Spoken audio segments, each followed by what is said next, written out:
Learning for earning کے ساتھ جوڑنا اس سے بڑی زیادتی تعلیم کے ساتھ ہے ہی نہیں ہے. Learning for living. کہ موجودہ جو ایجوکیشن سسٹم ہے، یعنی آج کا جو ایجوکیشن سسٹم ہے، بینگ دا ایکسپرٹ، کہ آپ چونکہ اس فیلڈ میں بہت زیادہ ایکسپرٹ ہے کہ کون کون سے چیلنجز ہم فیس کر رہے ہیں اور ہم اس سے کس طریقے سے نمٹے، ان چیلنجز کو اوور کم کرنے کے لیے کیا کیا سولوشنز آپ کے ذہن میں ہیں؟ موجودہ ایجوکیشن کو اگر آپ دیکھیں گے نا کہ ایجوکیشن سسٹم کی جب آپ بات کر رہے ہیں تو ایجوکیشن سسٹم میں بہت ساری چیزیں اس میں شامل ہوتی ہیں. جی ایک آپ کا کریکولم ہے، جی ایک آپ کا ٹیچنگ میتھڈالوجی ہے یا میتھڈس ہے، جی ایک آپ کا ایجوکیشن انسٹیٹیوشن ہے، ایک آپ کا ٹیچر ہے، اور ساتھ ساتھ اگر آپ دیکھیں آپ کے اسٹوڈنٹ جو ہے، جو اصل جو انویسٹمنٹ جس پہ ہم کر رہے ہوتے ہیں وہی فیوچر جنریشن ہے، یا اس وقت جو ہمارے ساتھ موجود ہے وہ لوگ موجود ہے. ہمارے اگر تعلیم کو اگر ہم دیکھیں گے، نظام تعلیم کو دیکھیں گے تو ہمیں ہر جگہ پر ہمیں چیلنجز نظر آتے ہیں. اس لیے کہ آپ اس زمانے کی تعلیم لوگوں کو دے دیں جس زمانے میں ان لوگوں نے زندگی کرنی ہے.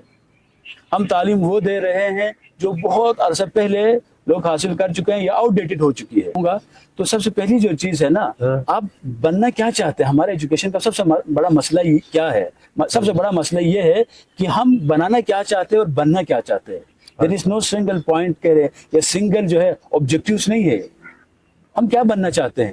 کبھی کسی اور ملک کے ایجوکیشن پالیسی کو لے کے ادھر آتے ہیں، ہر 2-3 سال کا پالیسی بدلتی رہتی ہے. افراد وہی ہوتے ہیں، پالیسیز کو چینج کرتے رہتے ہیں. دیر از نو کنسسٹنسی ان پالیسیز. آج ٹیچر انڈکشن کا پروسیجر کچھ اور ہے، کل کچھ اور ہے. ٹیچر کو اپ گریڈ کرنے کا کوئی طریقہ ہے ہی نہیں ہے. اسی وجہ سے برین ڈرین کا مسئلہ ہے. ہمارے جتنے بھی جو دماغ ہے وہ سب یورپ اور امریکہ کی طرف جا رہے ہیں. لیکن انڈسٹریل ریولوشن کی وجہ سے اس کی وجہ نہیں، انڈسٹریل ریولوشن نہیں، یہ سب سے بڑی غلطی ہے کہ تعلیم کو آپ سکل کے ساتھ جو ہے صرف جوڑ دیں. تعلیم اس کو کہتے ہیں لرننگ فار ارننگ کے ساتھ جوڑنا اس سے بڑی زیادتی تعلیم کے ساتھ ہے ہی نہیں ہے. لرننگ فار لیونگ، تعلیم برائے زندگی، تعلیم برائے نوکری نہیں. لیکن زندگی میں جب آپ کو سہولیات نہ ہو تو بہت مل جاتی ہے. کیسے آپ تعلیم کو اس احساس حاصل کریں یہ تعلیم میری زندگی ہے، تو آپ کو جینے کے لیے اسکل بھی آپ کے لیے ضرورت ہے. انڈسٹریز اور ایجوکیشن کے انسٹیٹیوشن کے درمیان جو ہے اس میں ربط پیدا کرنا بھی ضرورت ہے. ڈیمانڈ اینڈ سپلائی کو بھی دیکھنا ضروری ہے. تعلیمی اداروں میں تحقیق کو پروموٹ کرنا بھی ضروری ہے. اس لیے کہ میں دیکھیں نا انڈسٹریز کے ساتھ ملانے کے بعد آپ نے کہا نا تعلیم برائے روزگار. جب یہ سوچیں گے تو پھر جو ہے آپ ایک مشین کو وہاں پر بنا رہے ہیں اور 2-4 بندوں کو یہاں تیار کر رہے ہیں، دونوں ایک ہی جیسے ہیں.